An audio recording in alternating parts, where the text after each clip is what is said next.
se o Poder Judiciário analisar o mérito desse caso, há muitos elementos que podem levar a uma recusa de extradição da Carla Zambelli, de invasão do sistema do CNJ, porque o mandado de prisão que foi forjado tendo como objeto a pessoa do ministro Alexandre de Moraes. Então, ele, indiretamente, ele é objeto ou vítima desse processo, e nos termos do Código de Processo Penal, do artigo 252, diz o seguinte: o juiz não poderá exercer jurisdição no processo em que,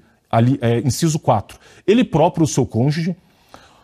até o terceiro grau, inclusive, for parente ou for parte ou diretamente interessado no feito. A partir do momento em que o ministro Alexandre de Moraes era vítima, objeto desse crime de invasão do sistema do CNJ, ele, à luz do Código de Processo Penal, não poderia ter atuado como juiz no feito, porque ele tem um interesse direto no julgamento desse processo. Então, muito provavelmente, a defesa da Carla Zambelli vai alegar que foi violado o direito ao devido processo legal da Carla Zambelli pelo fato de o juiz que atuou no feito, no caso o ministro Alexandre de Moraes, desrespeitou o artigo 252 do Código de Processo Penal, portanto ele era um juiz parcial que tinha interesse no julgamento desse processo e não poderia ter atuado como juiz nesse processo. Mas ainda uma questão também que, no começo de junho, quando ele decreta a prisão preventiva da Carla Zambelli, ela era deputada federal. E não cabe prisão preventiva de deputado federal. O artigo 53 da Constituição Federal, que prevê as imunidades parlamentares, ele prevê as imunidades materiais, que são aquela proteção que o deputado tem em relação às suas palavras, opiniões e votos. No que diz respeito, portanto, ele não pode responder por quaisquer palavras, opiniões e votos, mas o deputado federal ele também tem uma proteção que a gente chama de imunidade processual, que ele só pode ser preso mediante crime em flagrante delito e crime inafiançável. E o próprio ministro Alexandre de Moraes, no julgamento de uma ação constitucional, ADI 5526, ele próprio, no julgamento dessa questão que apreciou o STF se caberia prisão preventiva contra deputado federal, ele próprio, nesse julgamento, que vincula, importante dizer, os próprios ministros do Supremo quando julgam monocraticamente, ou as turmas do Supremo Tribunal Federal, pois esse julgamento dessa ação se deu no contexto do plenário do Supremo Tribunal Federal, ele próprio considerou que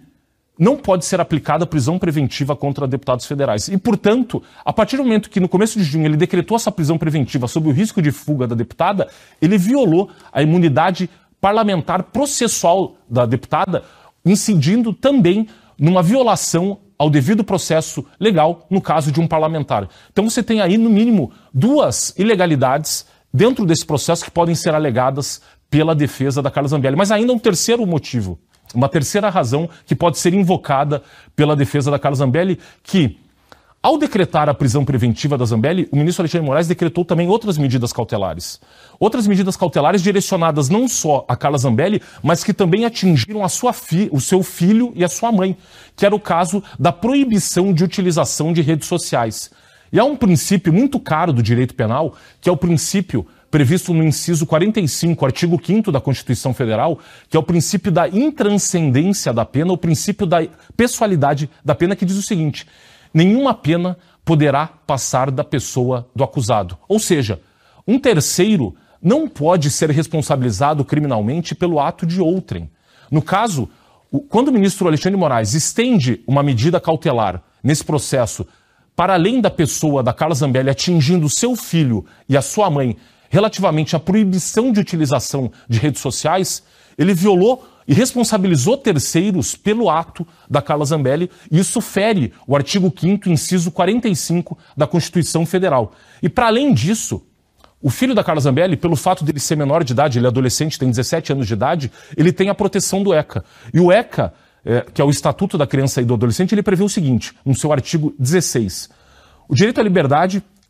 que as crianças e adolescentes gozam do direito à liberdade, compreendem os seguintes aspectos. Inciso 2. O direito à liberdade de opinião e expressão. E artigo 18. É dever de todos velar pela dignidade da criança e do adolescente, pondo-os a salvo de qualquer tratamento desumano, violento, aterrorizante, vexatório ou constrangedor.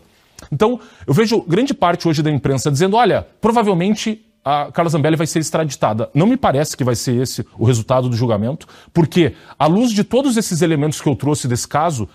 violação da imunidade parlamentar processual relativamente à decretação de uma prisão preventiva, quando o próprio Supremo Tribunal Federal já tem um julgado em ação direta de inconstitucionalidade dizendo que não cabe prisão preventiva de parlamentar, apenas a prisão em flagrante delito de crime inafiançável.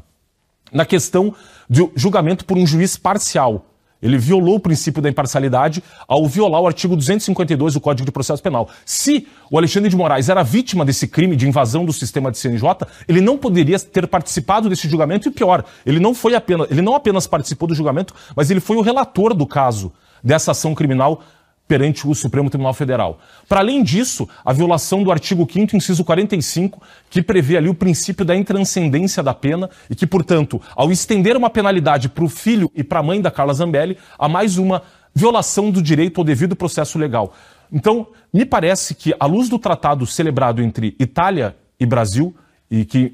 promulgado no Brasil em 1993, que nesse caso da Carla Zambelli, e à luz dessa questão do devido processo legal. Que eu vejo muita gente falando, cabe a extradição dela,